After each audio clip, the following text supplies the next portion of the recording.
It's been more of the same really. To get the performance out of the power unit, you need to chase efficiency, combustion efficiency, and then all the energy transport steps. So turbo efficiency, MGU-H efficiency, power electronics, batteries, MGU-K efficiency, every single piece.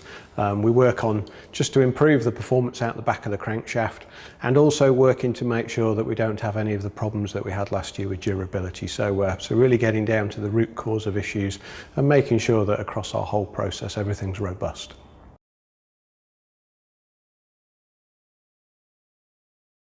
The current power units are amazing bits of equipment, greater than 45% thermal efficiency, whereas the old naturally aspirated V8s were just at 29%, and now giving out over 900 horsepower. From an engine with just 100 kilograms an hour of fuel going into it.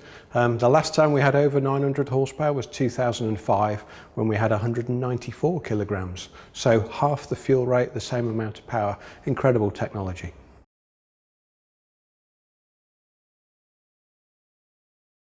"32 tokens is quite a lot. We haven't had to restrict any of our development activity. It's been a case of anything that yields a decent efficiency improvement, so a decent car performance improvement. We've worked on it, and now we're working to make sure that it's durable in time for Melbourne.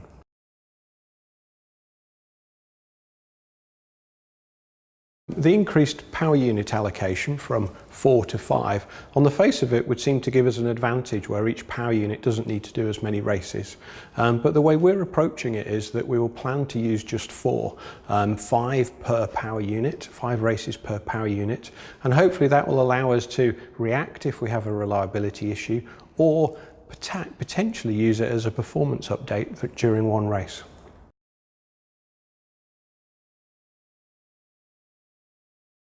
The upgrade that we did in Monza last year took a huge amount of effort out of the factory, and we only had enough resource to supply the works team. But that's now paying off, because what we've managed to do is build on top of that through the autumn and winter period, and now what all the customers are getting is exactly the same as the works team. So all 8 cars will get exactly the same hardware, exactly the same performance come Melbourne, and that's a nice step for them.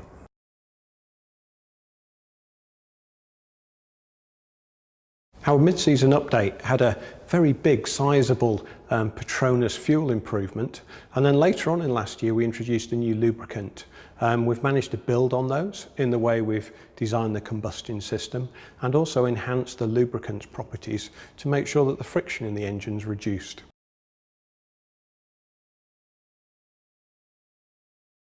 We've been conscious since the start of 2014 that the noise of the new power unit, because of the turbocharger and trying to recycle that waste energy in the exhaust, has diminished the sound in the grandstand.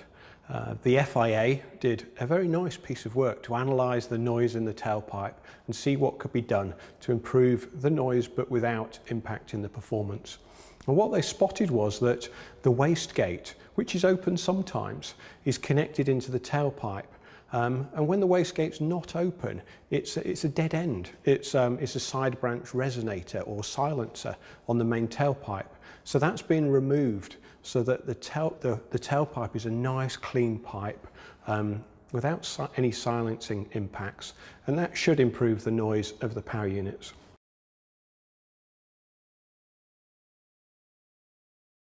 Manor Racing, a new customer for us this year, a good team, a small team, but taking it very pragmatically. Been working very closely with them. We've got a very detailed integration manual and instructions on how to fit the power unit, what to do, what not to do, and they've been a great team to work with, and we're looking forward to see how winter testing and then the first race goes.